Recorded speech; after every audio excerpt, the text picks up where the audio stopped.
Hello बच्चों, चलिए प्रश्न पढ़ते हैं। प्रश्न दिया है, अस्थि मज्जा में उत्पन्न होना, रक्त में 1 से 2 दिन तक परिसंचरण, संयोजी ऊतक में चले जाना तथा महाभक्षिकाणु का निर्माण करना गुण है। तो हमें बताना है ये सब किसके गुण है। विकल्प ए है इजिनोफिल्स, विकल्प बी है मोनोसाइट्स, विकल्प सी है बेसोफिल्स के तथा विकल्प डी है लिम्फोसाइट्स के। तो हमें इन चारों में से बताना है कि ये सारे गुण किसके हैं। तो इस प्रश्न की जो मुख्य अवधारणा है, मुख्य अवधारणा जो इस प्रश्न की है, तो यहाँ पर हमें देखने को मिल रहा है कि ये सभी के सभी जो विकल्प हैं, ये सभी के सभी श्वेत रक्त कणिकाओं के विषय में है। अर्थात इस प्रश्न की जो मुख्य अवधारणा है वो श्वेत रक्त कणिकाओं के विषय में है, और श्वेत रक्त कणिकाएं जो हमें बतानी है जिसमें ये सभी के सभी गुण होते हों, ऐसी हमें श्वेत रक्त कणिका का नाम बताना है। तो सबसे पहले हम श्वेत रक्त कणिकाओं को समझते हैं कि ये क्या होती हैं।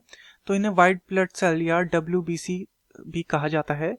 इन्हें शरीर का रक्षक कहा जाता है, शरीर का रक्षक, क्योंकि यह शरीर की रक्षा का कार्य करते हैं। अर्थात जो बाह्य हानिकारक पदार्थ होते हैं उनसे ये क्या करते हैं, बाह्य कारकों से रक्षा का कार्य ये करते हैं, इसलिए इन्हें शरीर का रक्षक भी कहा जाता है। तो हमें एक ऐसा श्वेत रक्त कणिका बतानी है जो कि जिसमें क्या क्या गुण हो। पहले तो वो रक्त में 1 से 2 दिन तक क्या करे, संचरण का कार्य करे, संचरण।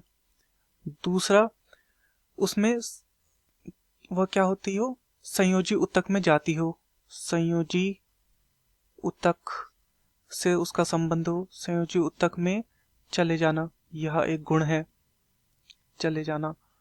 यह गुण भी उस WBC या श्वेत रक्त कणिका में होना चाहिए। तथा वह महाभक्षकाणु का निर्माण भी करे, महाभक्षकाणु का वह क्या करे, निर्माण करे। यह गुण भी उस श्वेत रक्त कणिका में होना चाहिए। तो ये तीनों के तीनों गुण जिस श्वेत रक्त कणिका में होते हैं वो होती है मोनोसाइट्स, मोनोसाइट्स। तो श्वेत रक्त कणिका में ही एक प्रकार की ये कण है मोनोसाइट्स, जिसमें ये देखने को मिलता है। चलिए विकल्प को देखते हैं। विकल्प ए है इजिनोफिल्स, तो ये जो है ये प्रतिरक्षा में महत्वपूर्ण भूमिका निभाती है, तो ये क्या हो जाएगा, ये गलत हो जाएगा। विकल्प बी है मोनोसाइट्स, बिल्कुल ये हमारा सही है। विकल्प सी है बेसोफिल्स, इसका भी मुख्य कार्य प्रतिरक्षा से संबंधित है, प्रतिरक्षा का कार्य है इसमें, तो ये भी हमारा क्या हो जाएगा, गलत हो जाएगा। विकल्प डी है लिम्फोसाइट, लिम्फोसाइट में भी प्रतिरक्षा का कार्य देखने को मिलता है, तो ये भी हमारा गलत हो जाएगा। तो दिए गए प्रश्न का सही उत्तर होगा विकल्प बी मोनोसाइट्स के। मैं आशा करता हूँ आपकी यह समझ में आया होगा। धन्यवाद।